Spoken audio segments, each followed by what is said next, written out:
ورحمۃ اللہ وبرکاتہ۔ پیارے دوستوں، معزز سامعین، ڈاکٹر فیصل عزت حاضر خدمت ہے گفتگو کے سلسلے میں، جس کا عنوان ہے آیات یعنی کہ دی ایویڈنس، وہ واضح نشانیاں، وہ دلائل جو اللہ سبحانہ و تعالیٰ نے قرآن حکیم میں اپنے آخر نبی رسول صلی اللہ علیہ وآلہ وسلم کے ذریعے رہتی دنیا تک کے لیے ہمیں دیے ہیں، تاکہ ہم ان آیت کی طرف متوجہ ہوں، ان نشانیوں، ان دلائل کی طرف، ان کو سمجھیں اور پھر اپنے ایمان کو ان کے مطابق استوار کریں۔ یہ وہ جگہ ہے یعنی کہ قرآن حکیم جہاں سے ہمیں ایمان ملتا ہے، جو ہمیں وہ دلائل دیتا ہے کہ ہم اندیکھے پر ایمان لے کر آئیں کہ ہے کوئی واحد تنہا جس نے اس کائنات، یہ ارض و سماوات، ہم سب کو بنایا ہے، وہی تنہا واحد اس نظام کو چلا رہا ہے، وہی ہمارا رب ہے، وہی ہمارا معبود ہے، اسی کی ہمیں عبادت کرنی ہے، اسی سے ہمیں مدد مانگنی ہے، کیونکہ پلٹ کے ہمیں اسی کی طرف جانا ہے، وہی تنہا واحد مالک یوم الدین ہے۔ اللہ سبحانہ و تعالیٰ نے جو آیات ہمیں دی ہیں، جو یعنی کہ نشانی اور دلائل ہمیں دی ہیں، ہم بار بار یہ بات کر رہے ہیں میرے پیارے دوستوں، اس نے ہمارے علم کی ہر سطح کو مطمئن کیا ہے۔ وہ لوگ ہم میں سے جو صرف عام مشاہدہ کر سکتے ہیں، ان کی تسلی کے لیے بھی اس نے سارے دلائل دیے ہیں۔ جو غور کر سکتے ہیں، فکر کر سکتے ہیں، فکر اور غور کی دعوت سب کو دیتا ہے۔ یہ کتاب ہر صفحے پہ دعوت دے رہی ہے کہ دیکھو ہم تمہیں دلائل کے ذریعے، وہ تمہارے حسی دلائل ہوں، وہ عقلی دلائل ہوں، وہ تاریخ کے دلائل ہوں، ہم تمہیں مطمئن کر رہے ہیں۔ ہم کہتے ہیں لے کر آؤ اپنے علم کو اور پھر دیکھو اس کے بعد ہم اس کی تعلیم کیا کرتے ہیں۔ یہی اندیکھے پر ایمان ہے، وہ علم جو اللہ سبحانہ و تعالیٰ بتاتا ہے کہ ایک خالق کا علم ہے، تنہا جو یہ سب جس نے بنایا اور چلا رہا ہے، اور یہ علم کہ ایک وقت آئے گا جب یہ پورا کارخانہ حیات میں کی جانے والی ہر چیز نتیجہ خیز ثابت ہوگی۔ وہ دن تم دیکھ نہیں رہ سکتے ابھی آنکھوں سے، اس پہ تمہیں ایمان لانا ہے۔ کیوں ایمان لانا ہے؟ کہ ان دونوں چیزوں کے درمیان، ہمیں اس ابتدا اور انتہا کے درمیان اس نے دلائل سامنے رکھ دی ہیں، اپنے نبیوں کے ذریعے، اپنے آخری نبی رسول صلی اللہ علیہ وسلم کے ذریعے۔ اللہ کرے ان دلائل کی طرف، ان نشانیوں کی طرف، یعنی کہ ان آیات کی طرف جو قرآن میں موجود ہے، متوجہ ہو سکے۔ جو آیات آپ کے سامنے رکھ رہا ہوں میرے پیارے دوستوں، سورہ نحل جو کہ قرآن کی 16ویں نمبر کی سورت ہے، اس کی آیت نمبر 65 سے 70ویں آیت میں، یعنی کہ شروع کی 4 آیت بتانے کے بعد اللہ بتائے گا کہ وہ کیا علم ہے جو وہ دے رہا ہے ہمیں، اس کے علاوہ جو ہم سمجھ سکتے ہیں آج واضح طور پہ اپنے اطراف میں، کائنات کے اندر، ان مخلوقات میں جو ہمارے ارد گرد موجود ہیں، تاکہ پھر ہمیں ان دلائل کے بعد وہ بتائے، وہ تعلیم دے، وہ میسج دے جو وہ اس نے دیا ہے آگے، کہ دیکھو یہ ساری دلائل بتا رہے ہیں کہ وہ نتیجہ کیا نکلنے والا ہے۔ اللہ تعالیٰ فرماتے ہیں سورہ نحل میں آیت نمبر 65 میں، وَاللَّهُ أَنزَلَ مِنَ السَّمَاءِ مَاءً فَأَحْيَا بِهِ الْأَرْضَ بَعْدَ مَوْتِهَا۔ اللہ ہی تعالیٰ تو ہے جو آسمان سے پانی کو برساتا ہے اور مردہ زمین اس سے جی اٹھتی ہے۔ ان فی ذلک لآیۃ لقوم یسمعون، اس میں نشانی ہے، اس میں دلیل ہے ان لوگوں کے لیے جو سن رہے ہیں، جو توجہ دے رہے ہیں۔ میرے پیارے دوستوں، ہمارے تو اعتراف میں ہو رہا ہے کہ کس طرح وہ موت کے بعد زندگی دیتا ہے۔ یہ زمین جو سوکھی پڑی ہوتی ہے، بنجر پڑی ہوتی ہے، لگتا ہے کبھی اس میں سے کچھ برآمد ہی نہیں ہو سکتا، پانی اس میں برستا ہے۔ آنکھوں کے سامنے ہم دیکھتے ہیں کہ کیسا جنگلی زمینوں سے بھی، اور وہ زمینیں جن میں کوئی کاشتکاری بھی نہیں کی جا رہی ہو، بھائی کوئی محنت جن کے پیچھے نہ کی جا رہی، ان میں سے بھی سبزہ نمودار کسی نہ کسی نوعیت کا ہو ہی جاتا ہے، زندگی اس سے پھوٹ پڑتی ہے، صحرا نخلستان بن جاتے ہیں بارش ہونے کے بعد۔ ہماری آنکھوں کے سامنے واضح نشانی ہے، کاش ہم توجہ کریں۔ کہہ رہا ہے اسی طرح تو ہوگا، موت کے بعد زندگی ایسی برآمد کر لیتا ہوں میں۔ وَإِنَّ لَكُمْ فِي الْأَنَامِ لَعِبْرَةً، اور اس نے ان جانوروں میں جو تمہارے ارد گرد پائے جاتے ہیں، یہ سدائے، یہ مویشی، ان میں بھی تمہارے لیے اس نے نشانی رکھی ہے۔ نسقیکم مما فی بطونہ من بین فرث ودم اللبن الخالص سائغا للشاربین، کہ دیکھو کیسا یہ کھاتے ہیں، تمہاری آنکھوں کے سامنے اناج کھاتے ہیں، یہ سبزہ کھاتے ہیں، یہ گھاس کھاتے ہیں، چارہ کھاتے ہیں۔ کیا ہوتا ہے پھر ان کے اندر سے برآمد ہوتا ہے وہ شاندار پینے والا مشروب، جس میں تمہارے لیے کیا ہی فرحت ہے اور تمہارے لیے کتنی اچھائی ہے۔ اللہ تعالیٰ فرماتے ہیں یہ کیسے برآمد ہوتا ہے؟ اسی غذا میں سے تمہاری آنکھوں کے سامنے جو کھاتے ہیں، کچھ حصہ ان کا خون میں شامل ہو جاتا ہے تاکہ ان کو توانائی مل جائے، اور کچھ حصہ ان کا فضلہ بن جاتا ہے جو کہ خارج ہو جاتا ہے۔ انہی دونوں میں سے ان کی توانائی ان کو، تاکہ یہ بھی پروان چڑھیں، ان میں بھی طاقت ہو، ان میں بھی صلاحیت ہو، یہ بھی زندہ رہیں، اور وہ چیز جو ہضم نہیں کر پاتے، جو فضلہ بن کے خارج ہو رہی ہے. اسی کے درمیان سے کیسا نظام ہم نے رکھ دیا ہے کہ اپنے اندر سے یہ کیا شان، اسی دونوں کے درمیان میں سے یہی طاقت، یہی سبزہ کس شکل اختیار کرتا ہے، یہ پھر دودھ بن کے ان سے نکلتا ہے، حاصل کرتی ہو تم، اور تم اس سے فائدہ اٹھاتے ہو. پوری سائنس ہے اس کے پیچھے، پورا علم ہے. قرآن میں سائنس پڑھانے نہیں آیا، لیکن آپ دیکھیں 14 صدیوں سے زیادہ گزر گئی، کیا شاندار طریقے سے توجہ دلائی ہے. کوئی فتح فزیولوجی جان نہیں رہا تھا ان کی، اور کیا توجہ دلائی کہ دیکھو روزانہ یہ فائدے حاصل کر رہے ہو. ہے کوئی خالق، ہے کوئی بنانے والا، ہے کوئی جو اس ڈیزائن کے پیچھے ڈیزائنر ہے، جو یہ سب کچھ کر رہا ہے. تم توجہ حاصل کرو اور دیکھو فائدے بھی اٹھا رہے ہو اسی کی نعمتوں سے، پھر بھی سمجھ نہیں رہے ہو کہ کوئی ہے جو ہمیں فائدہ پہنچا رہا ہے. وَمِن ثَمَرَاتِ النَّخِيلِ وَالْأَعْنَابِ، اور دیکھ رہے ہو تمہارے ارد گرد یہ جو اتنے ثمرات ہیں، اتنے پھل ہیں، کہیں کھجور ہے، کہیں انگور ہیں.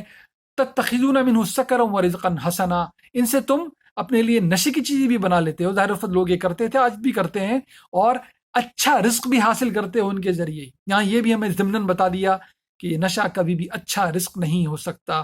اور آگے جا کر پھر اللہ تعالیٰ نے اس کے بارے میں دوسری ہدایت دی. ہمارا موضوع نہیں ہے، لیکن یہاں سے بھی ایک نقطہ نکلتا ہے، دونوں میں تقابل کر کے بتا دیا یہ رزق حسن نہیں ہے. نشے کی جو چیزیں تم بنا لیتے ہو رزق حسن نہیں ہے. بہرحال تم ان سے یہ فائدے حاصل کرتے ہو. ان فی ذالک لآیات لقوم یعقلون، ان میں بڑی نشانیاں ہیں. یہ ایسے ہی نہیں اگ گیا، یہ وہی پانی تھا جو برسا تھا، اس زمین پہ آیا تھا، اس سے یہ پھل پودے اور درخت نکلے تھے، ان سے یہ پھل نکلے، ان سے تم فائدے اٹھا رہے ہو. کون ہے جو سارے نظام کو چلا رہا ہے؟ سورہ واقعہ میں اللہ کہتا ہے کہ زمین پہ تم بیج بوتے ہو، اس میں سے کون ہے جو یہ درخت، یہ پھل، یہ بوٹے یہ برآمد کر دیتا ہے؟ کیا تم برآمد کرتے ہو؟ نہیں، کوئی ہے جس کی قدرت سے یہ سب کچھ ہوتا ہے. یہی اللہ تعالیٰ بتا رہا ہے کہ یہ تو نشانی ہے ان کے لیے جو عقل رکھتے ہیں. وَأَوْحَىٰ رَبُّكَ إِلَى النَّحْلِ أَنِ اتَّخِذِي مِنَ الْجِبَالِ بُيُوتًا وَمِنَ الشَّجَرِ وَمِمَّا يَعْرِشُونَ. ہم نے کہتا ہے، اللہ تعالیٰ فرماتے ہیں کہ دیکھو ہم نے شہد کی مکھی کے اندر یہ الہام کر دیا، اس کو یہ حکم دے دیا، اس کو یہ وحی دے دی اپنی طرف سے کہ تم گھر بنایا کرو گی، پہاڑوں میں بھی، درختوں میں بھی، اور ان مکانوں میں بھی جن کو تم تخلیق کرتے ہو. یعنی کہ انسان بھی جو مکان بناتا ہے اس میں بھی وہ گھر بنا لیتی ہیں اپنا. ثم کلی من کل الثمرات، اور تم سارے پھلوں میں سے، پھولوں میں سے تم اپنی غذا حاصل کرو گی. شہد کی مکھی کو اللہ تعالیٰ نے یہ حکم دیا ہے، یہ وحی کی ہے. فَاسْلُكِي سُبُلَ رَبِّكَ ذُلُلًا، اور ان راستوں پہ چلا کرو گی جن میں اللہ تعالیٰ نے چلنا تمہارے لیے ٹھہرا دیا آسانی کے ساتھ. يَخْرُجُ مِن بُطُونِهَا شَرَابٌ مُخْتَلِفٌ أَلْوَانُهُ فِيهِ شِفَاءٌ لِلنَّاسِ، اور ان کے پیٹ میں سے کیا برآمد ہوتا ہے؟ وہ شربت برآمد ہوتا ہے جس کے رنگ بھی مختلف ہیں، اور جس میں شفا، جس میں فائدے اللہ تعالیٰ نے رکھ دیے انسانوں کے لیے. ان فی ذلک لآیات لقوم یتفکرون، اس میں نشانیاں ان لوگوں کے لیے جو فکر کرتے ہیں. میرے پیارے دوستو، خاص طور پہ میرے نوجوان دوستو، یہ صرف یہی آیات جو شہد کی مکھی کے بارے میں، آپ اس کا مطالعہ کریں، جا کے چیک کریں اپنی کتابوں میں سے، اور جہاں سے آپ سیکھتے ہیں. کیا کتابوں کی کتابیں لکھی گئی ہیں اس کو سمجھنے کے لیے. کیا شاندار وہ آرگنائزیشن ہے، کیا شاندار وہ سائنس ہے جو اس ایک آیت میں اللہ نے سمو دی ہے.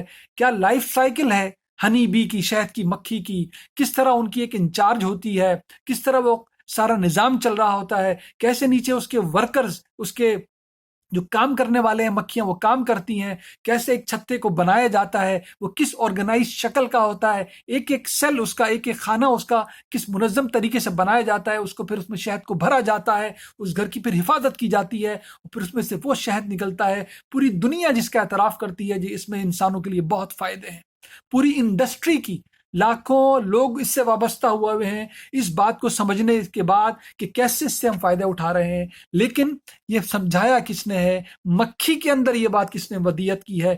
اس سے ہم آشنا ہو جائیں تو پھر وہ ہدایت کا راستہ ہمارا منتظر ہے. اگر ہم ان نشانیوں کو سمجھ لیں کہ کوئی ہے جو اس مختلف چیزوں کو ایک جگہ جمع کر کے ان سے یہ سارے کام بالکل سہولت سے لے لیتا ہے، کوئی ایک ہی ہے جو یہ سب کچھ کر رہا ہے، ایک سے زیادہ ہوتے تو کبھی بھی یہ سب اس طرح جاری نہیں رہ سکتا تھا. یہ آیات، یہ نشانیاں، یہ دلائل اللہ کی وحدانیت کی نشانیاں ہیں.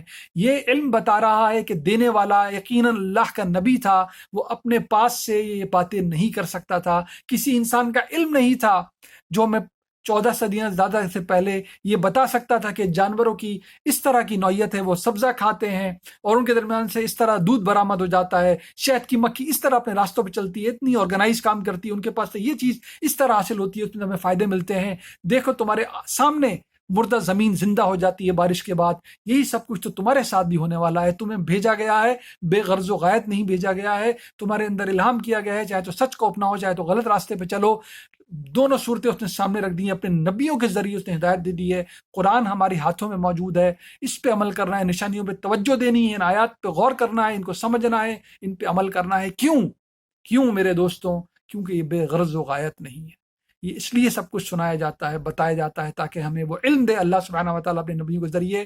کیا علم؟ واللہ خلقکم ثم یتوفاکم، اللہ ہی ہے جس نے تمہیں پیدا کیا ہے اور وہی ہے جو تمہیں موت دیتا ہے، وہی تمہیں موت دے گا، آنی ہی آنی ہے۔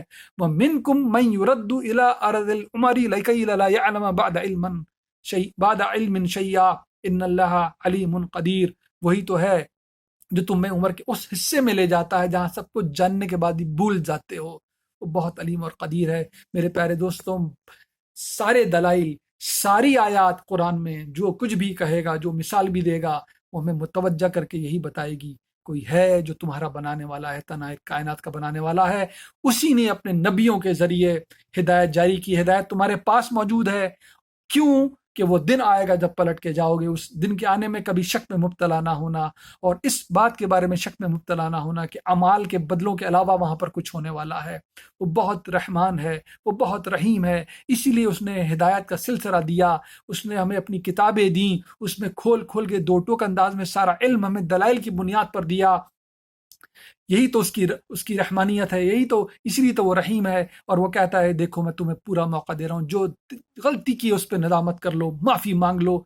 لیکن وہ یہ بھی ساتھ ساتھ ہمیں بتا دیتا ہے کہ دیکھو یہ کھرنڈرے کا کھیل نہیں ہے، میں قائم بالقسط ہوں، ایسا نہیں ہوگا کہ کوئی غلطی پہ ڈٹا رہے، میرے مقابلے پہ کھڑا رہے، میری آیتوں کے پہ تکبر کرتا رہے، ان کی طرف بالکل توجہ نہ دے، اور اس کے ساتھ پھر وہی کیا جائے جو کہ ان لوگوں جیسا ہو، جو سمجھتے رہے، غور کرتے رہے، اپنے آپ کو اللہ کے سامنے جواب دے سمجھتے رہے، میری آیات پہ عمل کرتے رہے۔ یہ ایک جیسا پھر نہیں ہو سکتا، یہ کھلنڈرے کا کھیل نہیں ہے۔ اللہ تعالیٰ میں ہر تعصب سے بالا تر ہو کر ان آیات سے یعنی کہ نشانیوں اور ہدایت سے وابستہ ہونے کی توفیق عطا فرمائے۔ دعا مجھے یاد رکھیے گا۔ السلام علیکم ورحمۃ اللہ وبرکاتہ۔